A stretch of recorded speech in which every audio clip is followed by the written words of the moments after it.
Fantastic. Welcome. Welcome. Welcome. Welcome. Welcome back to the Unhinged BookCast, a book club style podcast hosted by two romantic book besties. I'm LJ. I'm Jess. I'm Carla. And I'm Katie, and we're so excited to have you back for another episode. Whether we're deep diving into thoughts and theories or just riding the vibes, we love discussing our current reads with each other and now with all of you. In tonight's episode, we are discussing the Fae and Alchemy series by Callie Hart with Book 2, Brimstone. This is our second of four reading sessions discussing chapters 14 through 28. There will be no spoilers for any future chapters. Please remember that we take spoilers seriously, so please do not leave them in the comments. But if you have read ahead of us and need to talk about it, check out our Club on the Fable app to discuss spoiler-free chapter by chapter. Haven't caught up yet? No worries. This episode and the rest of our episodes for this series can be found in our Fae and Alchemy playlist. Also, please do all the things, liking, following, and subscribing on all of our platforms, YouTube, Instagram, Facebook, and the Fable app. And of course, a quick content warning. We read romantic fantasy books that are intended for adults. Some of the things that can and probably will come up are war, violence, and of course, no pants dances. Though our discussions tend to skirt those topics, we frequently use adult language that is not suitable for little listening ears. We will not be doing a chapter by chapter summary and discussion time this time around. Instead, we will be having open discussions within our 7 categories. Those categories are new characters, locations, history and stories from the past, clues and foreshadowing, quotes and honorable mentions, Love Island, and thoughts and theories. So let's get started with our first category, new characters.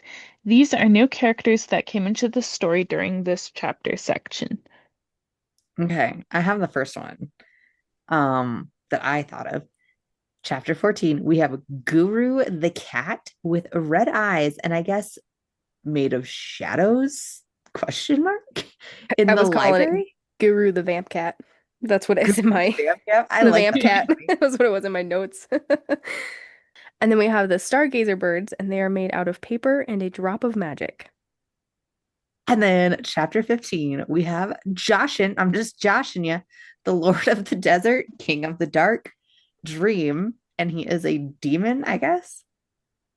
And then also in 15, we got the names of, they're not like the rest of the demons, but Kingfisher names off the ones he can remember. Yep. Um, and that is, okay, I'm gonna butcher these.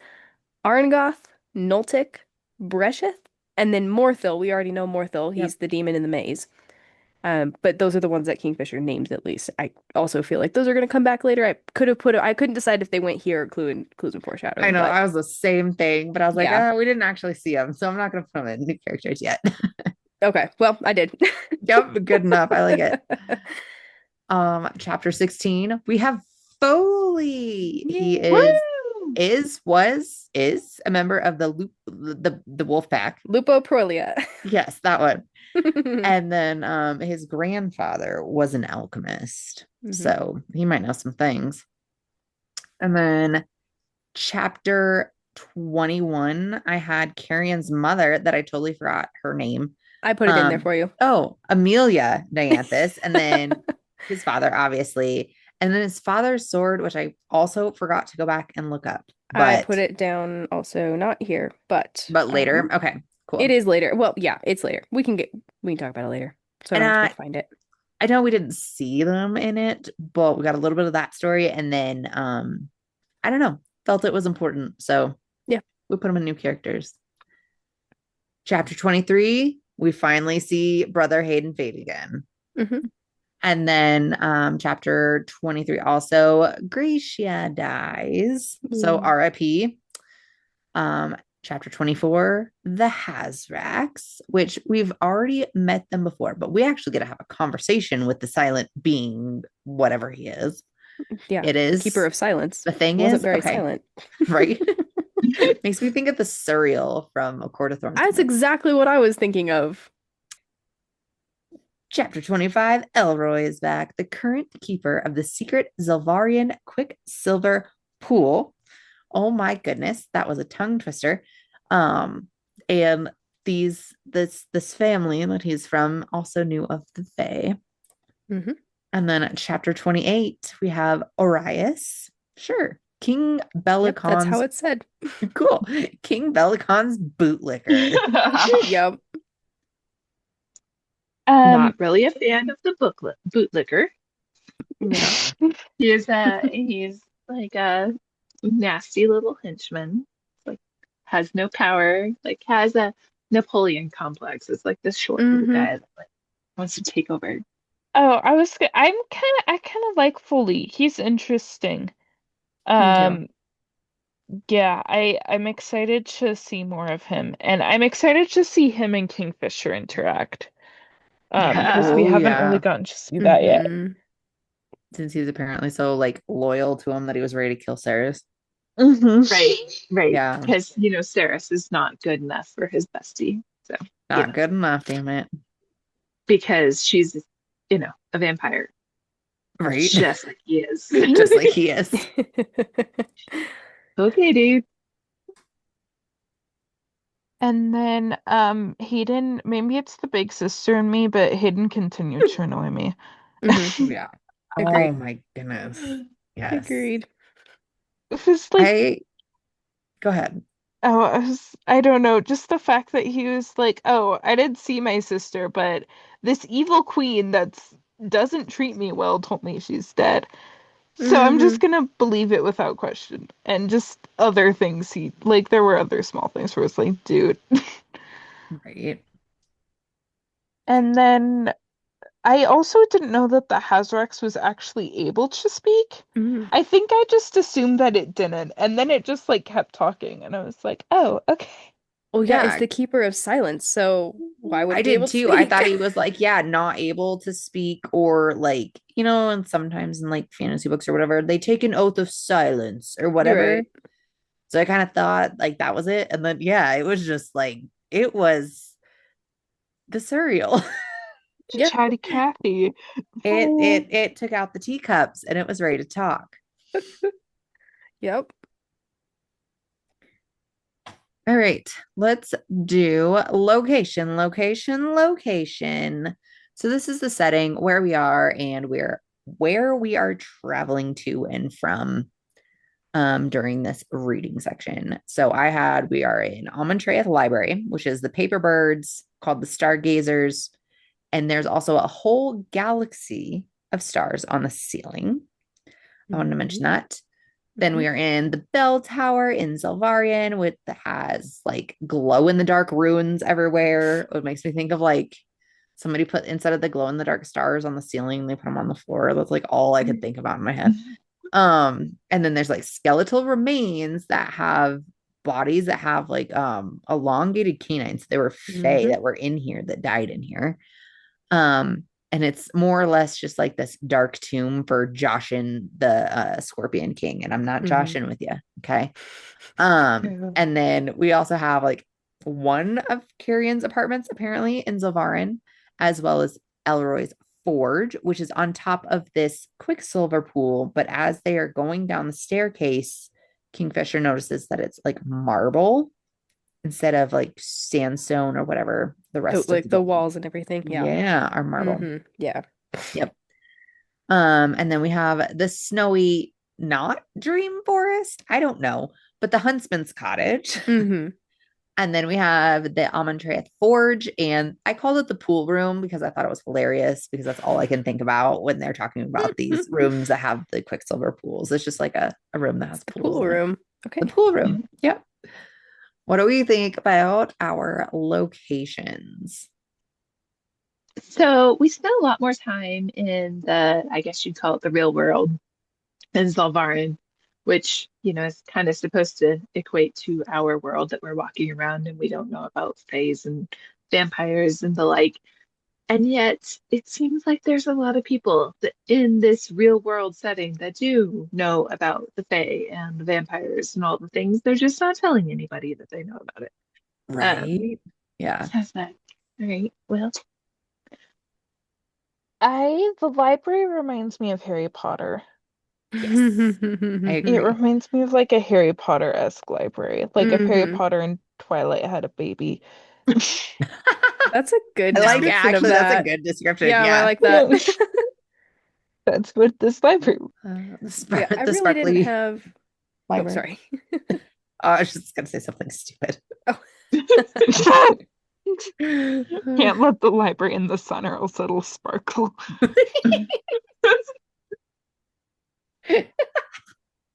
We are off the rails tonight. Okay, go ahead. broke her. No, I didn't have I had everything that you had already, Leslie, so I just was like, it's all good. I'm not gonna repeat it. So, but yeah, I don't really have any extra thoughts. I'm watching this galaxy of stars and these stargazers. Yeah. Yeah. Yeah. Might have some thoughts on them later. Okay, I do too. Okay, let's move on to our next category, which is history or stories from the past. So this is just things that we learn about what's happened before our current situation. Okay, so I have not many, but so Alget says that Belicon and Madra killed off all the alchemists. Which was interesting to me because that was after she said that Belicon was a friend to the alchemists. Nope, Mhm. scratch that. Malcolm was a friend. Belicon was Malcolm not. was, Malcolm yeah. was a friend to them. Yes. Okay. Yeah, it was Belicon Never and mind. Madra. Yeah. Scratch that thought. No, you're good. Okay, so then in chapter 17, um, the demons that we kind of named earlier, they're made from the very base elements of hell itself. And none of them have eyes. And there's rumors as to why, but Kingfisher doesn't go into why. But the Joshin demon was different because he doesn't have eyes, but he also doesn't have the same like spatial awareness and heightened senses like Morthil to make up for it. Yeah. And then chapter Sound 20, like a lesser demon. yeah, Does that make sense? Like, yeah. which sucks if he's a lesser demon, then I don't want to meet the other ones because he was kind of tough to defeat. Yeah. And then chapter 20, I couldn't decide if this was history or clues and foreshadowing, but it is the past and some Mhm. questions we had about the past. But um, Everlane was betrothed to Taladeus once before he went vamp. And the night before their wedding, Tal fled and knelt before the Sanazrathian throne willingly for love for Zovina, the one Yeah. of the other vamp lords. Yeah, she was a mouthy drama queen. Right. Yep. Yeah. Yeah, the only other female besides Algat. Algot.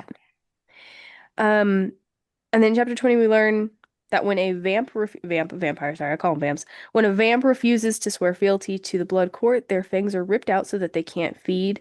Um, and that will cause them to have to slowly starve and go mad. And that is what happened to Foley because he's got golden canines. Oh, Um, right. which I had a theory, but it got debunked. But I liked it that when she noticed the swirly designs on his canines because they're golden, I was like, oh, maybe he's got runes on them to keep him from feeding because he doesn't want to, or something like that. And then Oh. later we learned that they got pulled out. But I felt like that I kind like of that. That's a belonged in good, history. yeah, Yeah, that's I a mean good they thought could too. still have runes on them. I don't know. Okay, so chapter 21, I got that Kingfisher finds like the drawings and stuff that Carrion drew from the books that he's read. And then his mom was the one that found like came across Belicon with dad's sword, which was whatever, X, Y, and Z. And then she runs to Finn, which is Kingfisher's dad, and tells him to get Carrion out and away. Yep. Oh, I have the exact same. Apparently I wasn't paying attention because I have the exact same note right under yours. Oh, Um, okay. yeah. His godsword was named Bitterbane, which I also kind of found funny. I don't know why that just sounds like it should be Bitterbane. the Bitterbane. Yeah. Huh. Yeah.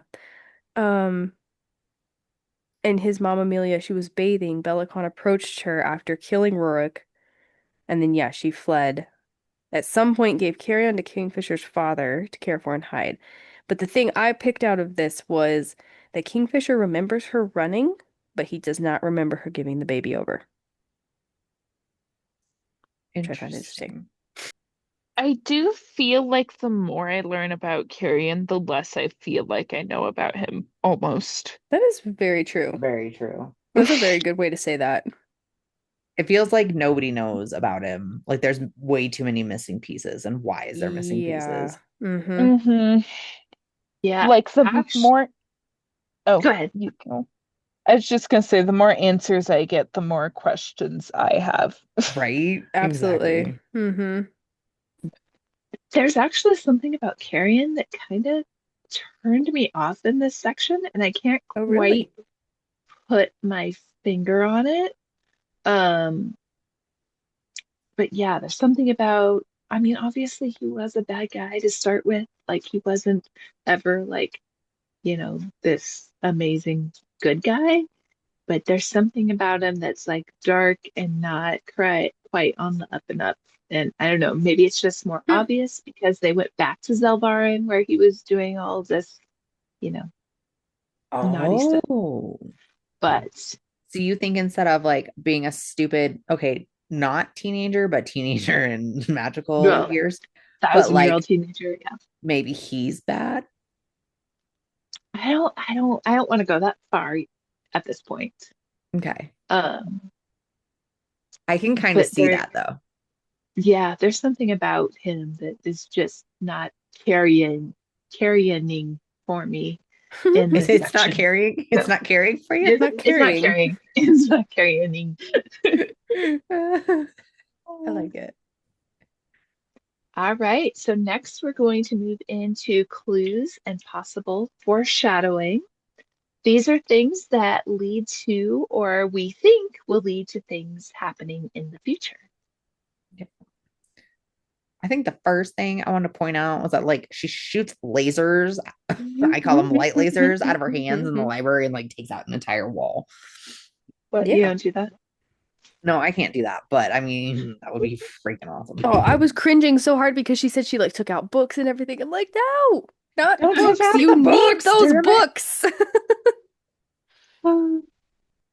Yeah, she's definitely got more powers to come. Yeah. Yep. And then back over in the Dark Tomb, we have Kingfisher saying that he thinks they are Gilarian ruins, like Hmm. the little light up stars. And I'm pretty sure that the Galarian Fae are the ones from Carrion's book, from like They the are. first book. Yep. Yeah. Um, and I was gonna get the quote and I didn't have it ready yet. Hold on. Okay, so this is the quote that like Carrion reads out of the book to Saris when he finds the book in when they get into this is right after he or she wakes up in the Winter Palace back in Quicksilver. So the quote he reads from this book is never forget monsters thrive best in the dark. Commit all you read here to memory. Prepare for war. Hmm. And I think this is super important Hmm. for later. Didn't we um hear that in Quicksilver as well? this is from Quicksilver. Oh, okay. I'm sorry. Yes. So it's so the book that he read this out of is something about like the Galarian Fae or something like that. And then I'm talking about how in here, like Kingfisher mentions that he thinks that's what these ruins are. And like this tomb, there's no light in this tomb. Hmm. And the ruins are like what makes them like, I don't know, sticky, like a sticky trap. Yeah. Yep. So I have theories and we can get to those later, but Okay. Okay, chapter 14. Um, I'm on the magic watch thing. Gotta tell you guys what everybody's magic is, or at least take note of it. Al got her special power, and that was her words. She calls it her special power, is that she can hear thoughts. And so she keeps hearing Saris's thoughts, which Saris is like, leave, stop that. That's creepy. Get out of my head. And so she commands her to stop. And because of that, Alga has to obey because she's her queen. So she is no longer allowed to read her thoughts or the thoughts of Kingfisher or any of her friends. Um, but where I think this is going to come back in later is Algat then says that she may regret that command, as there may come a time when she might need her to read her mind, which I think is going to happen at some point.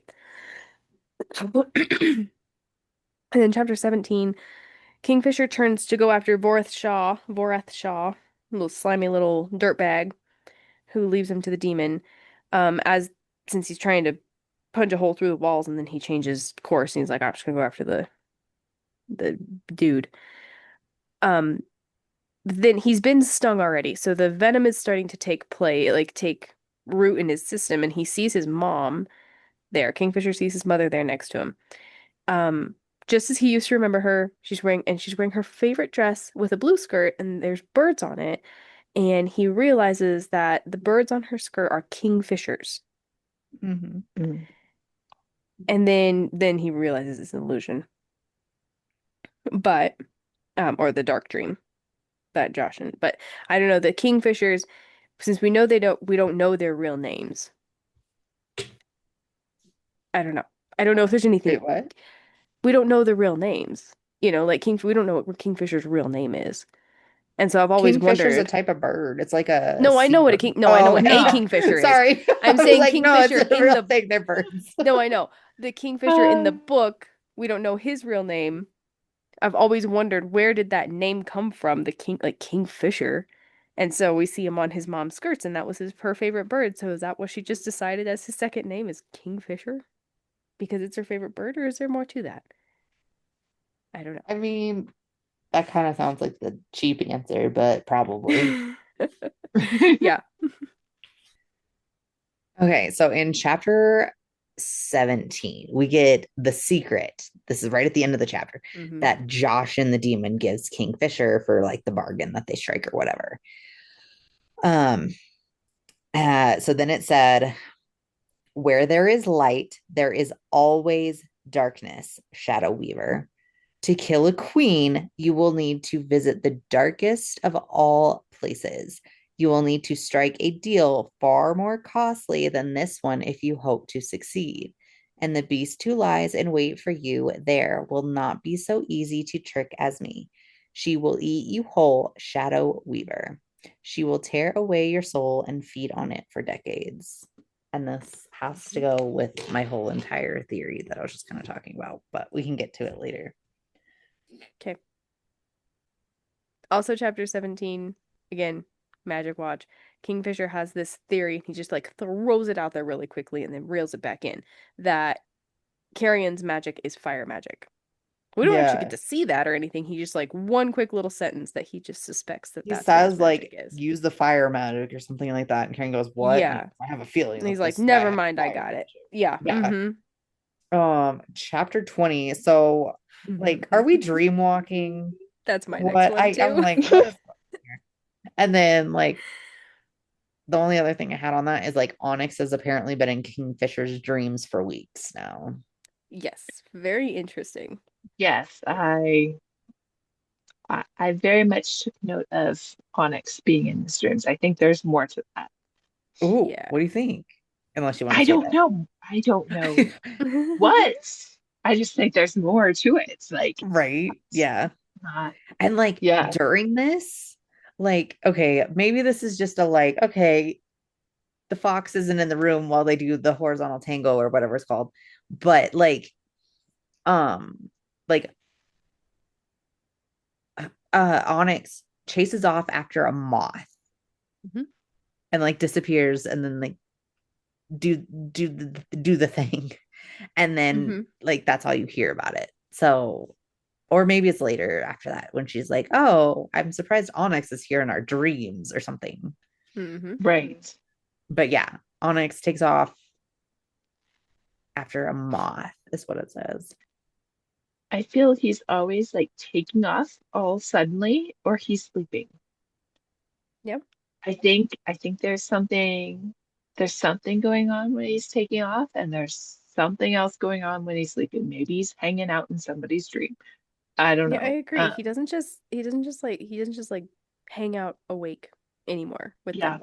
Yeah. You're right. He's always leaving or he's sleeping. That's very true. Yeah. And tell me why I think the moth is really important. And I just can't pinpoint it why.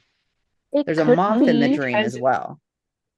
because It's like he calls her a butterfly, like OSHA Hmm. for the butterfly, and moths yep. are kind of like the opposite of a butterfly. I don't know if that's the right word, but And they're like attracted to the light and stuff like that. Mhm. Yeah. I don't know. It's just, I don't know, with the lightness and darkness stuff going on too. I don't know. Mm-hmm. It's interesting. I just Interesting. I just have to say that dreamwalking is probably my second favorite thing after Mindspeak when it It's comes like my to least favorite. So okay. I love it. I think it's super cool. Um and I just had to throw this in there because Leslie, there's a family cabin in the woods. I know, I know. I was waiting for you to bring it up. There's always a freaking family cabin in the woods. There's always Every a single cabin in the freaking woods, book. and it's the place to do it. That is I think every series we've done so far, there's been a family cabin in the If I woods. ever get to buy my family cabin in the woods, I'm putting a sign out front that says this is not like a shacking up shack, okay?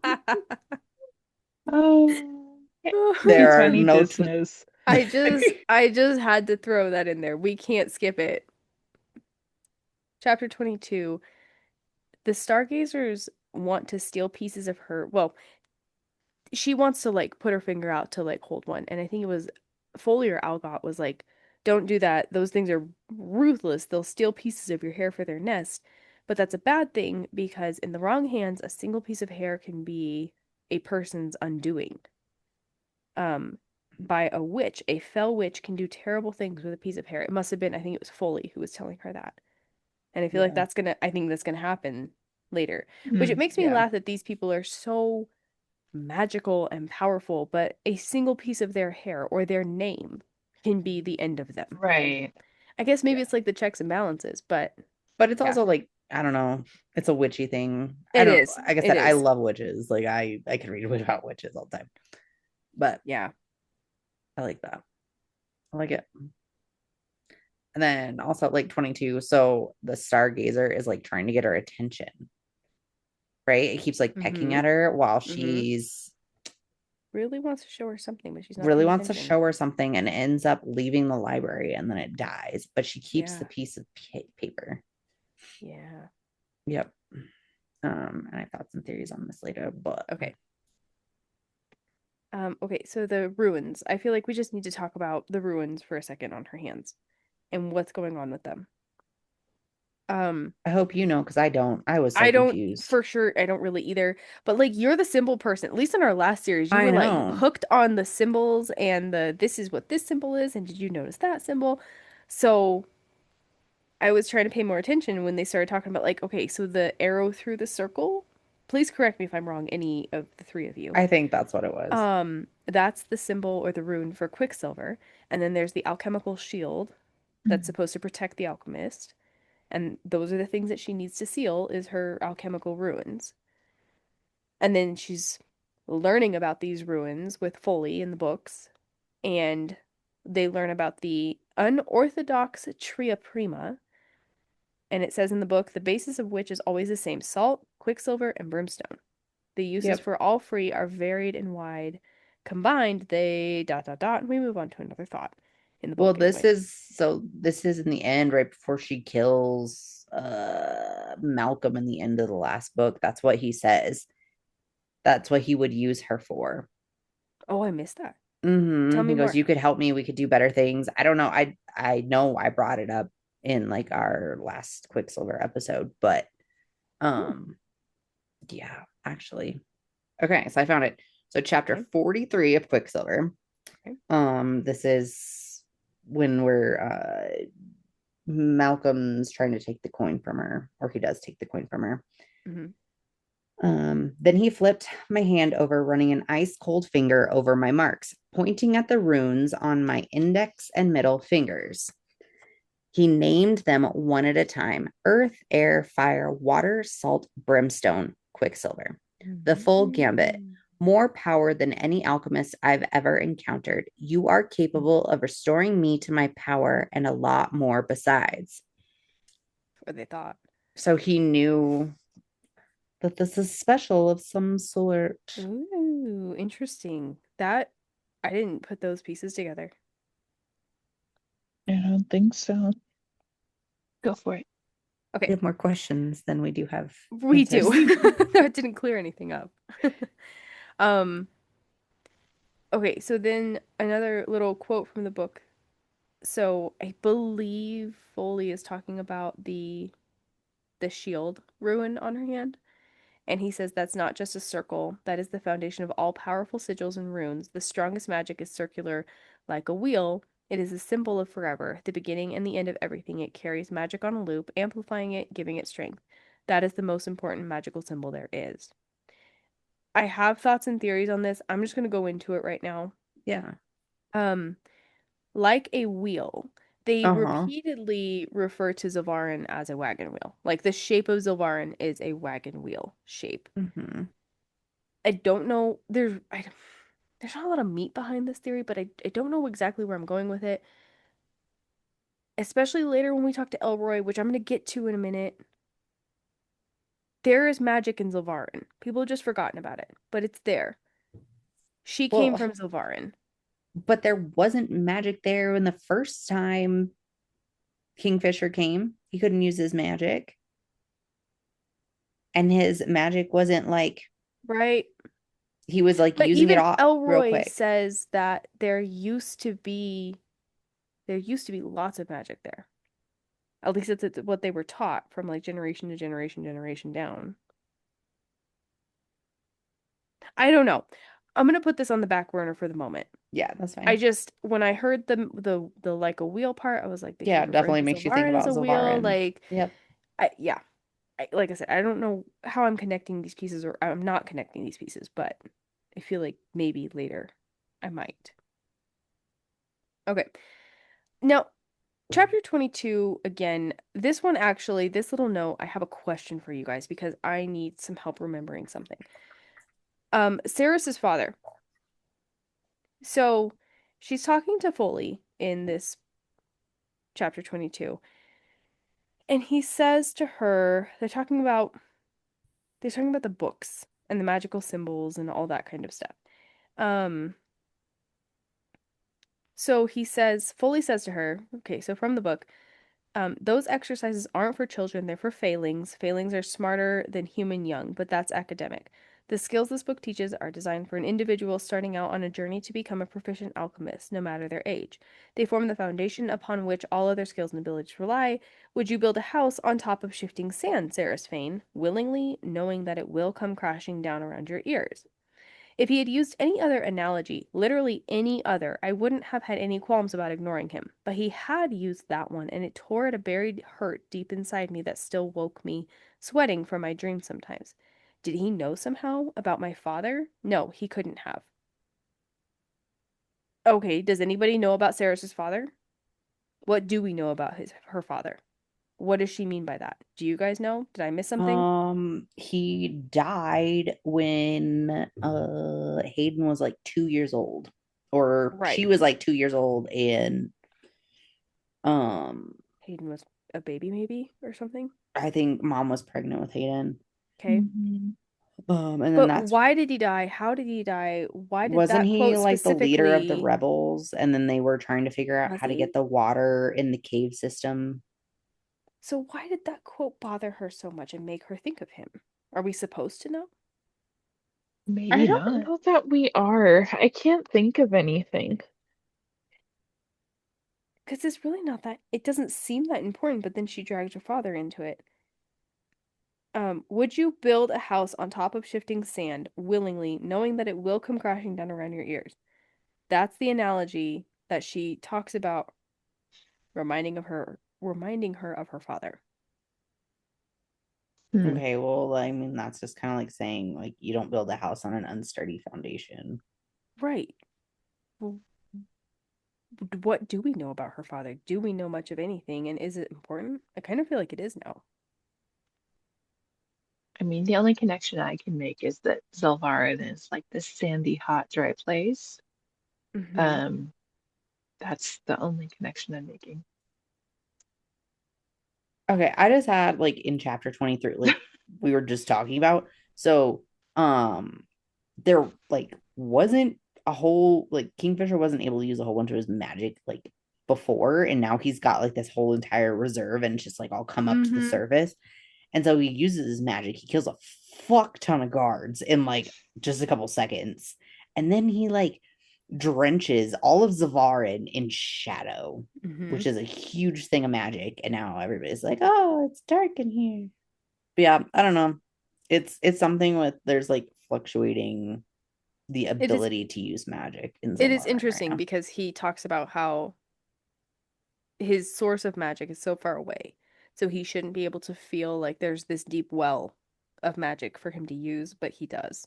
I think there's okay, this is definitely thoughts and theories, but I was like, okay, how is the super feeders getting to Yeah, we still haven't the answered different that realms? question. So we know that there's quicksilver pools that we don't know about, but I'm wondering if there's different portals of some sort that's how we're sending it through.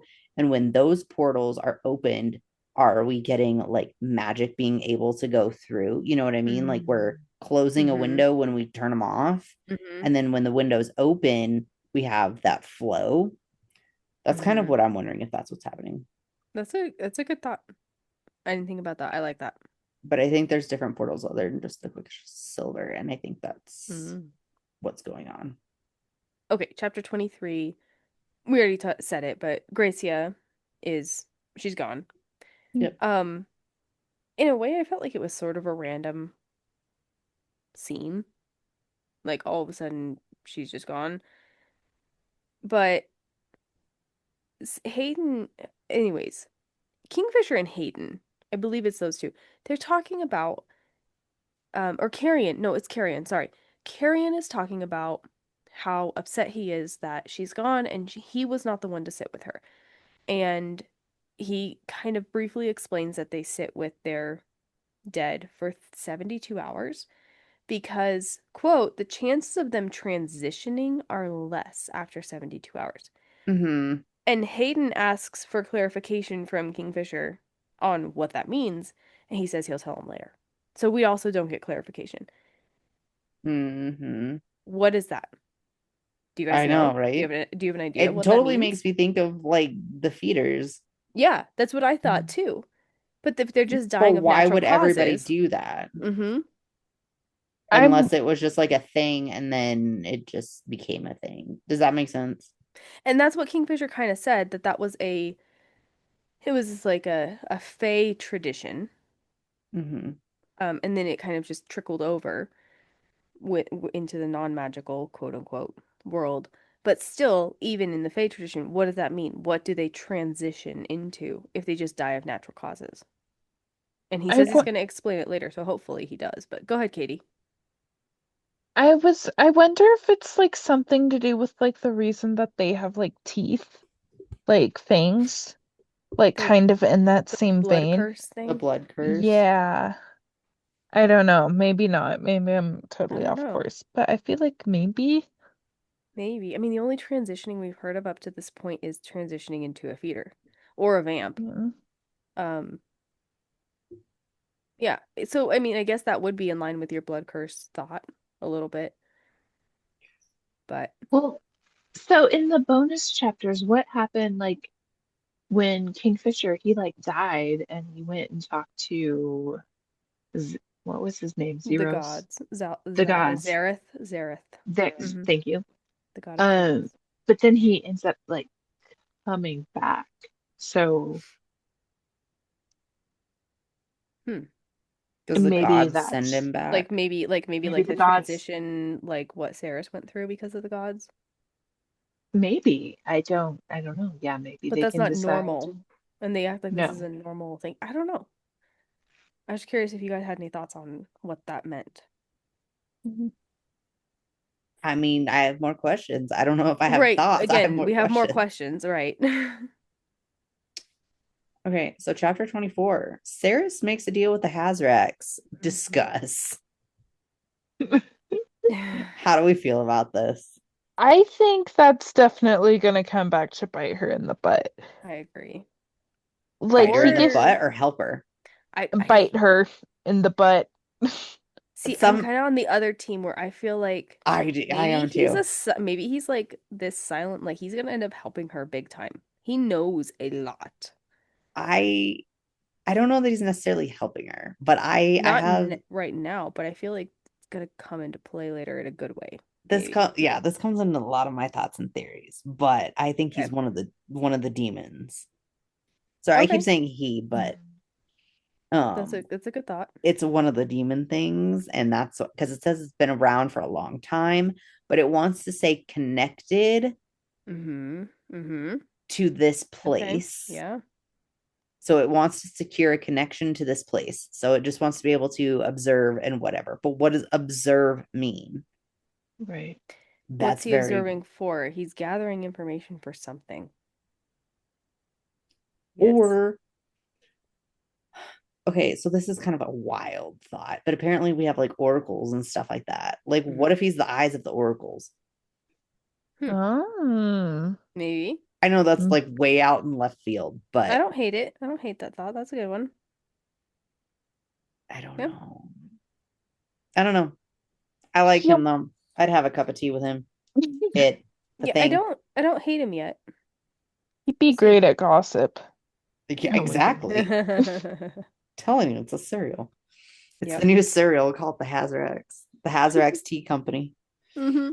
We put a little whiskey in ours. Okay. Okay, so this is chapter 26, and also we find out more about this in 27, so I'm putting them together. Um, Elroy, like, he is not what he seemed at all. And I didn't see this one coming. Yeah. That Neither. Elroy knows a lot. Like, he's from a long line of forge masters, and they have secrets. Lots of secrets. They know lots of things. He knows about the magic, he knows about the Fae, the Quicksilver, all of it. And Mm-hmm. he knows it drives you crazy. I don't know. Yeah, because he said like it was his grandfather or something like that working with the Quicksilver because they would take the Yep. Quicksilver out of the weapons Yep. and add it to the pool, and then one day, Well, it didn't become a pool. It was just a bunch of random pieces of metal. And then yeah, when, until yeah, Saris opened it. right. And then it became a pool, which I also found interesting because in my mind, up to this point, the pools just were there, that you couldn't create a pool. So Right. now we Yeah. know that you can create a pool. And I think that that's going to come into play later too. Oh yeah. Yeah. Oh. Uh-oh. Oh. O's are out. It's coming together. Don't worry. Okay. But we can continue for now. Okay. Um, and then also I found it very interesting because I've had a slightly sour taste in my mouth about Elroy. Not a sour taste, but Elroy, the way that he did kind of kick Saris and Hayden out and didn't fully take them under his wing, like he kind of did. He looked after them, but he couldn't like keep them there with him and help them. I found that interesting how he was like, I've known Saris has had power from the beginning because the metal would vibrate and shake when she was there. You could feel it in the air, and he couldn't have her around all of it. Um, so this kind of cleared some stuff up for me about Elroy, where he's at and why he is the way he is, and I think he's going to be a somewhat big player in the future here too. I think he's going to end up in Avelia at some point. I And Yeah. can he's see gonna that. help defeat the bad guys in some way. Yeah, I can see that. Also, the fact that Elroy knows about Solus, the sword. Yeah. Elroy knows a lot. Did Elroy know? Maybe he wouldn't have known Kingfisher's father, probably because he's not old enough. But has that knowledge also been passed down to him? Are we gonna find out more from Elroy about Kingfisher's father, Carrion, all that stuff? Okay. So then chapter 26, I have that like Saris is basically like tested by the Quicksilver when she goes into it. Mhm. I was so damn confused what was going on. Anybody got anything? Because I'm sure it's important. I just could not get this figured out. I mean, this is where she learns But it that says whole like now thing. her runes are sealed or whatever. Yeah, because she had to learn to not just like manipulate the Quicksilver, she had to learn to basically become one with it and have a relationship with it. And I think her going into the Quicksilver, that's what the whole conversation she has. And then this goes into my next note here. So we'll just talk about them together here. Um, how there's this speaker. Okay, so the Quicksilver is like a bunch of different little voices all at once speaking to her. All of a sudden, when she goes into the Quicksilver, there is one voice, and she keeps referring to it as the speaker. It's one clear voice, and it says that this pathway is clear. Receive the gift in all in wait, yeah, receive this gift or whatever he said. This speaker, um, receive this gift in fear and trembling. In the end, it will be your end. I think this was a point of where she finally creates that relationship with the Quicksilver and she's not just manipulating it anymore. And it clears things up for her. And that's what happened when she went into the pool. Okay. That's my thought on it. Carla, Katie, you guys have any different thoughts or add to that? Yeah, I'd agree with that. Um, it's definitely like it's testing what it'll do for her, or she'll do for it, and like what her limits are and stuff, it seems. And it seems at this point, when she steps into the Quicksilver, because I think it was the Hazrax who was like, you just gave it a memory, because she was just creating a relic right before the Hazrax came in. And she had to give it a Yeah. memory, and then she lost that memory. And he's like, We "What? don't There's hear gonna what be it is. nothing." Yeah, exactly. She doesn't even remember what it is. And he's like, "There's nothing. There's not gonna be anything left of you by the time you finish all this. You have to create a relationship with it." And so I think this is the point where her runes get sealed because she creates that relationship, and she's not just using it anymore. She's like one with it, but not in the same way that it's like in Kingfisher. She's Okay, like that was one going with to be it. my question. Okay. Is that what happened to Kingfisher? Obviously not exactly the same, but somehow it got into him. Do we ever hear how that happened? That happened when he was forced to go into the Quicksilver by Bellicon the first time without a relic. And it Okay, made him go crazy, which is what Elroy crazy. talks about, how they realized that the Quicksilver, they didn't know how to fix it, but they realized the Quicksilver makes you go mad over time. And he talks about his grandfather and his father both basically having gone mad from it. So that's Right. what happened to Okay. Kingfisher because he's not an alchemist. Ceres is. Um, And so right. she's Okay. able to like create this relationship with it now. I also think that magic in Zilvaria is going to become more relevant, especially because Kingfisher said he could feel it, and like with like Elroy knowing more, I think that like there has to be like other people that also know more, Mm-hmm. Yeah. is my theory, and are maybe just being hush hush about it for like safety reasons. Mm-hmm. Yeah, But because it wasn't it saying like it was on the post or I think this is Hayden saying it on the posters and stuff like that.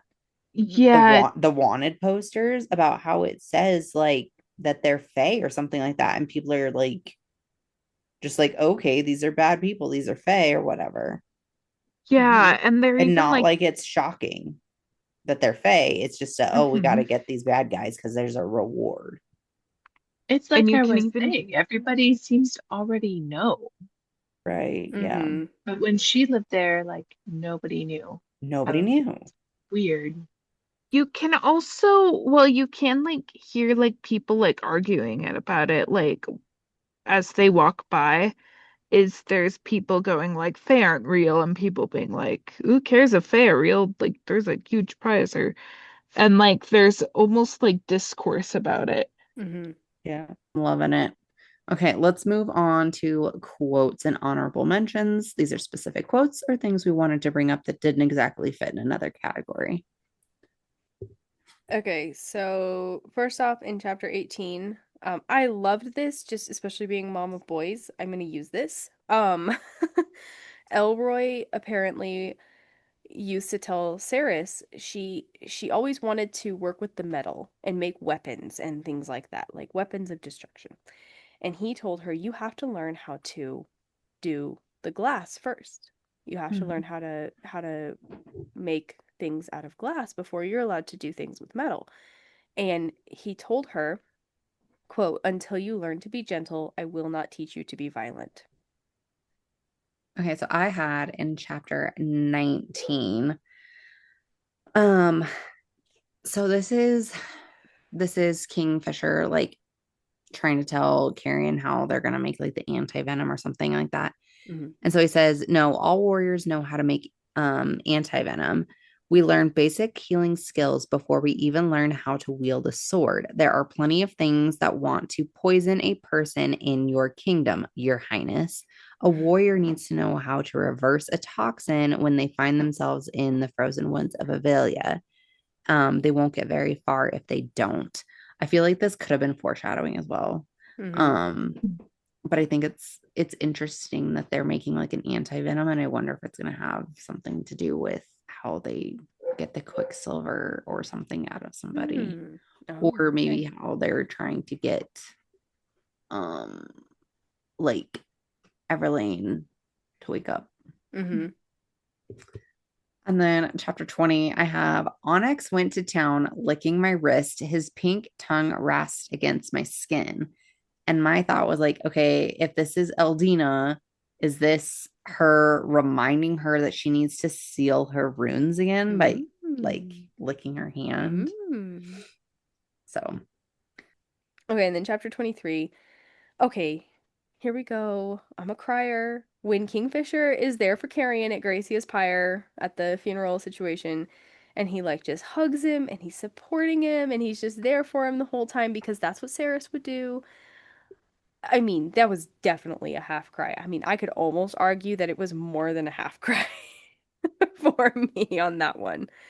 Um, that was a very pivotal moment in their relationship. So yeah, I have to add to that's my cute. cry count for that. Yeah, when he Gosh, like, I yeah, have thoughts about that scene. Oh, okay. I I did not like it. I did not feel it didn't feel natural. Felt um it felt faked. So I was not a fan. Interesting. Okay. Yeah, yeah, it felt like forced. It didn't feel in line with the characters. Like, I don't know. It felt like they took a scene out of another book and then just kind of glued it in there. I It will agree with you. I feel like the whole Gracia dying thing kind of I think it kind of got plucked out of thin air. Like we had to add some, I don't know, Yeah, I mean, something to the story with that. publishers need more pages and Maybe, which seems ridiculous with this thing. But yeah. I No, I do have agree it with you on right that. here if you want it. Sure. So this is like after they'd been standing there for like freaking forever. And then it says he looked exhausted, ready to give up. He nodded, breathing deep, indicating that he could stand on his own. But rather than letting him go, I pulled him into a hug. Saris wasn't here, but if she was, this is what she would have done for him. Carrion immediately tried to pull away, but I hugged him tighter, too tight, maybe, refusing to let him go. He sagged, bearing his single choked cry into my chest. And that was all I heard out of him. His body rocked with the silent sobs for a minute, and I held him, and then he stopped, and it was over. When he pulled away, I let him go. it See, seemed like, I don't know.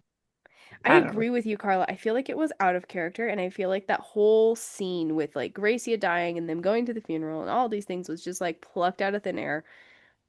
I I though feel like Saris, because he mentions later also with Orias or whatever his name is, um, that Saris is kind of his moral compass in a way. And I don't think before Saris he would have ever been like that, but because of her, he's like, this is what she would have done. I need to be there for this guy. And they've also had a couple moments up until this point where they're kind of starting to understand each other a little better. So Yeah. for me, I cried. I I'm thought it was glad you sweet. cried. I thought it was Very awesome. happy for you. I loved this little moment in their relationship. I also feel like it was like a good moment of showing like he had to watch like the Swift women like pass over the years, and like he gets attached, and like they are human, so they just don't live very long comparatively. And he mentions how she's the last. Like, that is the last of the Swift women that he will ever know. Hmm. And they've been there for him and raised him and stuff from day one of being in Sylvarin. So, agreed. The scene itself was a little random, but I liked the little thing between Kingfisher and Carrion. All right.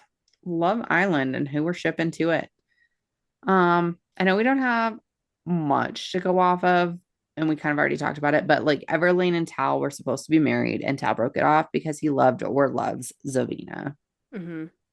Which I think also proves the theory that Ren and Everlane are going to end up together, because in that conversation where we learn about that, I think it was Sarah's asking somebody, like, why is Ren such an ass to Taladeus every time he's around? And then they're like, oh, this is why.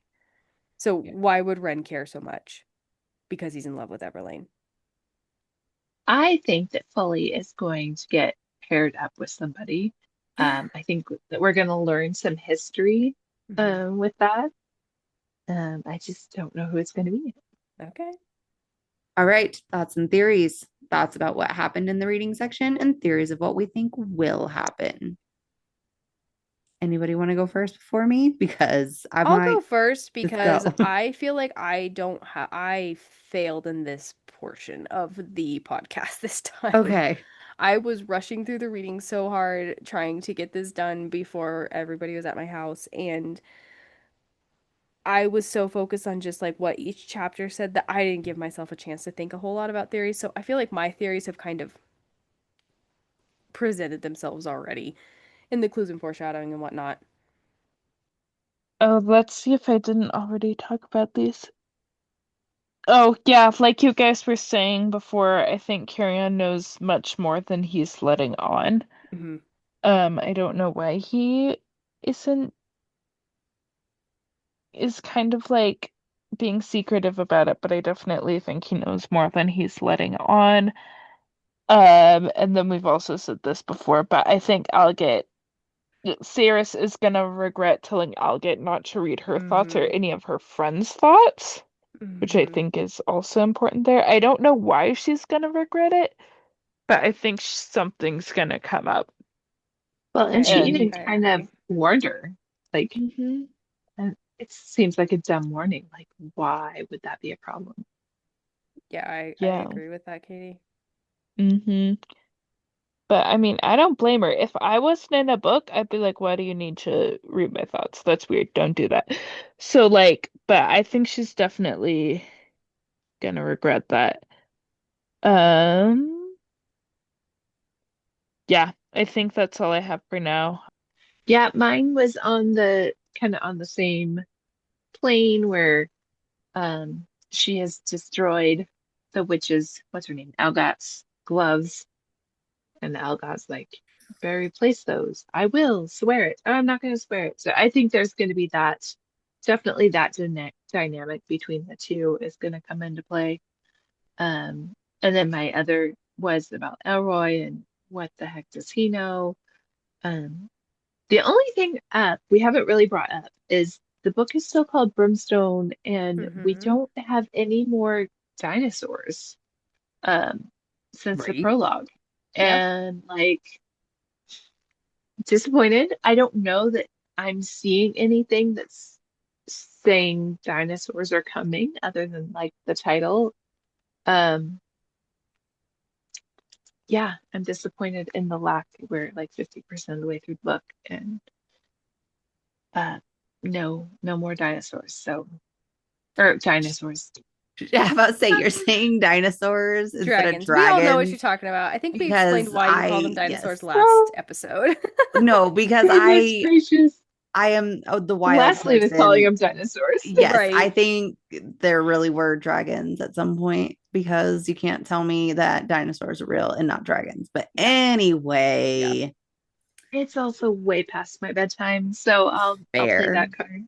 But fair. to bounce off what you're saying, Carla, I agree with you. the book is called Brimstone. We're halfway through, and we have really not seen anything about Brimstone, which we think connects to the dragons. True. Also, the whole Tria Prima thing, salt, quicksilver, and brimstone to seal her ruins. They're sealed now. Where did the brimstone come in? All we saw was quicksilver. Yeah.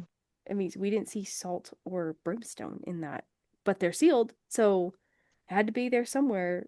I don't know. I agree with you. I'm a little disappointed on the lack of brimstone in the book so far. So, Yeah. My thought is, isn't brimstone sulfur? yes. Yes. So, like, wouldn't that be attributing to like the rot and the burning that's spreading? Yeah. Yeah. Maybe. That is true. Maybe we're on the wrong track. Maybe the brimstone is actually like the rot and everything more so than dragons. But then why would they have made, why would Callie Hart, maybe, I don't know, but why would Callie Hart have made such a big deal about like read the bonus chapters and making a big deal about how Omnom could breathe brimstone? I don't know. But if this is book 2 of 3, like this is going to be more questions than it is answers. Agreed. So this is the turning over point in the story. Yeah. Yeah. Okay. So this is kind of what I've kind of collected on top of my other ones. So Madra collects all the weapons, right? Mm-hmm. And like the gold is so special to them, like all the guards are all into the gold, and that's why she was trying to take the gold gauntlet in the very first chapter of the first book, right? Mm-hmm. And so my thought is that Madra either has like a dragon that can burn down the metals or whatever, and then make these different portals, because we talked about how Elroy said that it was just a pile of this metal, because like how I was saying that like, okay, there's got to be some different portals that like isn't necessarily quicksilver for these creatures and magic and stuff like that to be flowing through, is my thought here. And then, but I don't know if it has something to do with the 2 twin sons as well. Because those are like the 2 twin goddesses, right? Supposedly. Mm-hmm. I don't know if it has something to do with those. I don't know. But I also remember when I said Oshamus or Nom Nom. I can't remember. Nom Nom. Yes, that one. Oshamus. Okay. And he was saying about how like the gold and there's other metals that are more important than silver. Yeah. Right. So that's kind of what I'm wondering, if she has like all the gold and stuff like that, and she can make these different kinds of portals, because there's nothing that says that like you can only use quicksilver portals. Yep. And she's that's how else is she getting these like slaves or whatever to be zombies, the super soldiers, whatever we're calling them, through portals of somehow, if Ceres is the only one that can open the quicksilver pools, supposedly. Yeah. So there's got to be some other type of portals, is kind of what I'm thinking. And that was kind of all kind of coming together tonight. But I thought that maybe she could be a dragon, because it's like she's the undying queen or something like that, right? That Madra could be a dragon? Yeah. Okay. Or she's a vampire was my other thought before this evening. Okay. I don't know for sure, because okay, how else would the super soldiers be drained? They got to be coming from a vampire somewhere, and vampires live forever, right? Mm-hmm. And she's got like perfect young youthful skin. Mm-hmm. So it's kind of my other thought. But also like the stuff that we were just talking about with like Malcolm, and like how he knew about all the runes together could mean and stuff like that, and what it could do for him. Mm-hmm. Did she figure that out with an alchemist before, and now she has some kind of like crazy power? Okay. And I can come back to this in a second, but I want to get to this other one. So back to the Gilligarian Fae. Okay. So we mentioned about like how Carrion and Fisher or whatever, they're at what's her bucket's funeral or whatever, the pyre. Yeah. Okay. Mm-hmm. So Fisher or Carrion throws in his book, like the book that like this lady made him memorize front to back, and this is the same book that he finds in Velia, when he gets there, and he's reading it, right? But that book he throws into the pyre, and it's the Fae creatures of the Galarian mountains.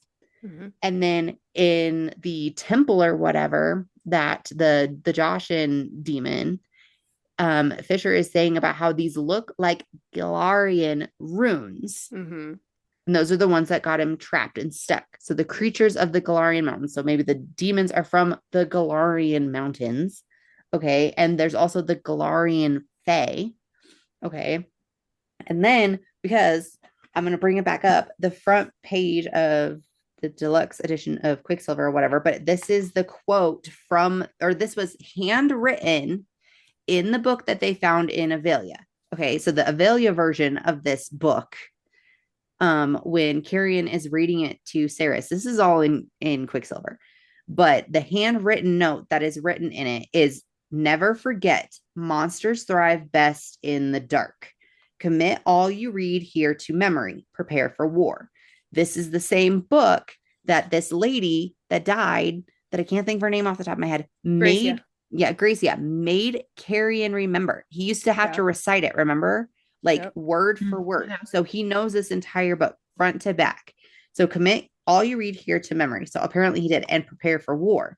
War against what? The Galarian Fae and the Evalian Fae? Maybe. It's kind of my thought. But also, never forget, monsters thrive best in the dark. So, okay, so just hang with me here, guys. Okay, so we have the Galarian, the Fae creatures of the Galarian mountains. Okay, and then if you go back to what the Joshin's secret, right? So the Joshin's secret is, okay, so the secret that he gives to Kingfisher: where there is light, there is always darkness, Shadow Weaver. To kill a queen, you will need to visit the darkest of all places. You will need to strike a deal far more costly than the one you hope to succeed. And the beast who lies in wait for you there will not be so easy to trick as me. She will eat you whole, Shadow Weaver. She will tear away your soul and feed on it for decades. Okay. Okay. So, remember how Kingfisher says, like, so he's like an Avalian Fae, right? And he says that their magic feeds off of light and life. So I think that the Galarian Fae are like dark magic, and like these demons are from the dark. They don't have great eyesight. Okay. And then like the runes, they couldn't see them in the light, but when it was dark, they glowed in the dark. And these are from the Galarian Fae or whatever. So I think the war is between the Evalian Fae and the Galarian Fae. And I think King Bellicon, or I don't know, maybe it's not has anything to do with King Bellicon, but maybe it's Madra, is like the person of the Galarian Fae, like leader or whatever like that. And they're still hiding somewhere in these mountains, which, if we go back to our map, I'm looking I'm at sorry, it right now. I this was is about to bring it so up. No, you're good. I'm long-winded. staring at it right now. Where is it? I can't remember where it is. The map right at the beginning. No, the Galarian Mountains. They're directly across like the map from Evalia. Okay, so they're on opposite ends of the map, which makes sense to me. They're on, okay, but so we have the witches in Nevercross, which is on the other side of the Galarian Mountains, and they have to go through the Wickerwood, which they're saying about how that they couldn't go like Bellicon, they couldn't send Bellicon through in more than just like one or two people in a party or something like that. Groups, because they'll take over their bodies. Because of the shade, like the shades and the ghouls and stuff like that. Yep. And then they're going up there because that's where the witches are. And then there's the witches under Nevercross have the catacombs, which have experiences under them. So I'm telling you, there's something. I don't have it all put together yet, but I know I'm close. And you can't tell me I'm wrong. Also, question on your thought here. Okay, so why would, if Carrion is the heir to the Winter Palace in Evelia. Why would Gracia and all the Swift women be forcing him to learn things about Galaria on the other end of the map if he's not even heir to that portion of... He's not. But in the front continent of his book, mm-hmm. It's saying, hold on. It's the quote I just literally read just a second ago, but it's remember, it's written in hand. Never forget, monsters thrive in the dark. Commit all you read here to memory. Prepare for war. Yeah. So I think it's like, these are the bad guys. This is all the information we have on the bad guys. This is who you're fighting, because we know that you're going to eventually have to succeed to the throne or whatever. And you're going to be leading this war. Yeah, no, I agree with you, because Galaria also, if you look at the map, is sort of on the bad guy's side, the death and darkness side, where Evelia is on the light and life side, but Galaria is on the same side as Amateraeth and Sansaroth and all that. They're on the same just from portion there. They're like separated by the Darn and the mountains. But Ballard's over there, and that's like a happy place. And remember, there's a whole entire statue of his mother over there, of Kingfisher's mother. That is where they go. That is where they go when they go on their little vacations, is to Ballard. So yeah, and then at some point it's like a line or something like that. But he mentions Kingfisher mentions something to when they're talking about the drawings in his room, he's saying that doesn't look like something. I don't remember if he says it looks like the castle or something like that. He says it looks like the castle or whatever. And Lisa, which is on the other side of the shield, which is all the way in the south. Lucia. So I'm just saying, this is why map rants are important. Thank you very much. So I don't have much on that other than I don't know, but I'm pretty sure there's a whole thing going on. And like, why would Belicon be going there? Why is he moving all his soldiers there? And I don't know. And then we know from Lorith that the witches that are up there are dragon huggers, because I like saying that instead of tree huggers. It's just funny, and I don't know why, but I don't know. And then there's experiences there, and then like all these demons that he mentioned give me like the thoughts of like the demons from hell. But when you think about like the cover of that book is the creatures or whatever, I don't know. So I think like these creatures are from there. It's like hell is what makes me think of like the creatures of hell. And like, these are the monsters that thrive in the dark. Like, what if they're the ones in the catacombs also? Could be. Yeah. So I still don't know where dragons fit in, but Madra's either one of the Galarian Fae leader captains, she's a vampire, or she's a dragon. I just don't know yet. Yep. Yeah. On all that. So I'm so sorry. That was a very long-winded, but like a lot of things started coming together after I started talking with you guys about this stuff. So that's my map rant theories. Okay. The only other thing that I think I kind of like had on it is I'm still on the Carrion and Kingfisher are cousins train after me and Carla talked about it last time.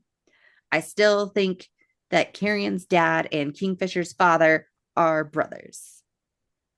So that would make them cousins, right? Yeah. Sure. Yeah. I don't like dream walking. I already talked about that.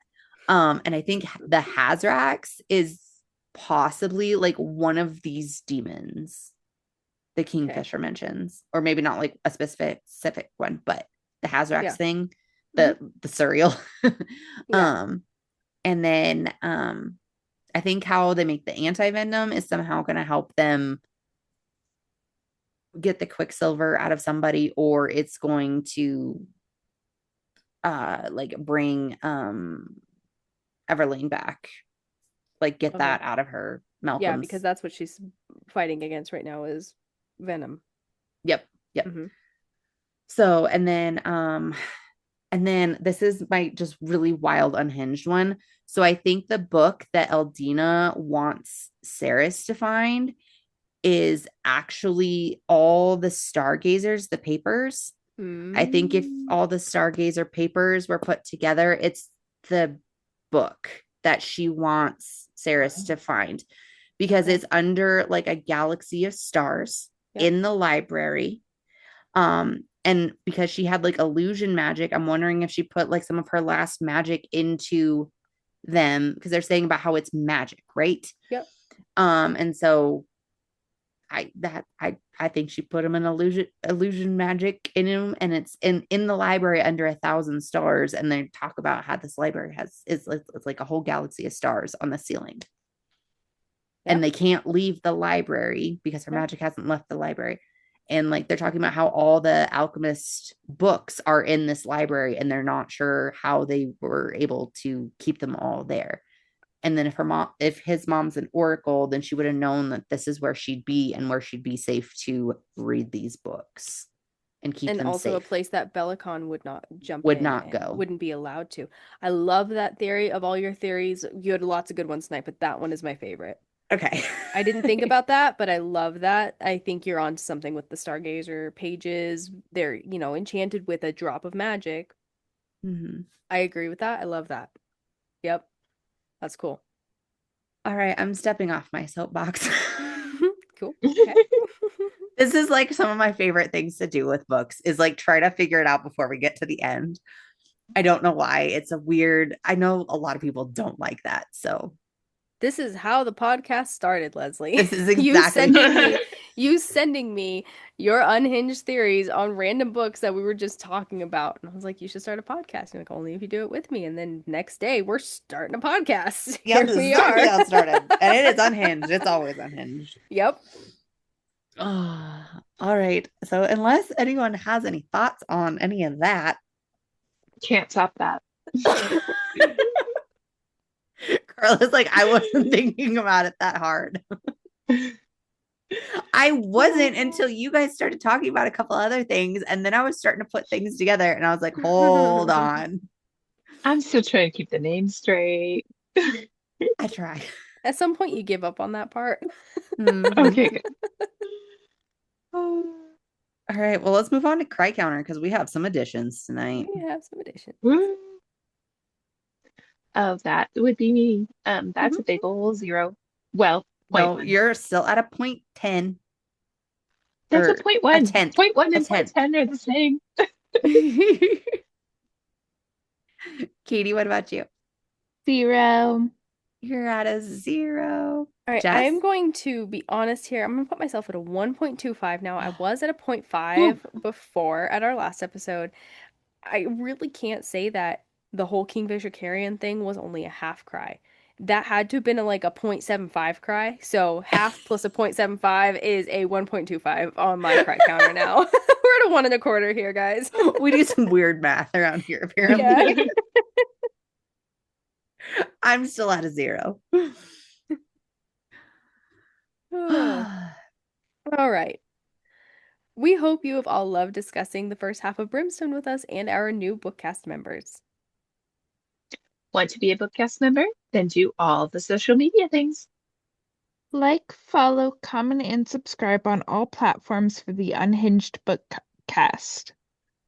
Next week, we'll be reading Brimstone by Callie Hart, chapters 29 through 40. You do not have to read the entire book to listen, as there will be no spoilers from us for future sections. So this is a spoiler-free zone as long as you have read through the current reading section. This will be our last podcast read for 2025, but we will have a New Year's Eve bonus episode that you won't want to miss. We are so happy that you have all joined us on this journey, and we can't wait for you all to see which series we have planned for next year. We will have both complete and incomplete series. And as always, buddy reading any book with book besties is so much fun. So make sure to share our podcast with your book besties. And if you don't have any book besties, then become one of ours. And until next week, fill those drinks with ice. And your books with spice. Bye. Bye.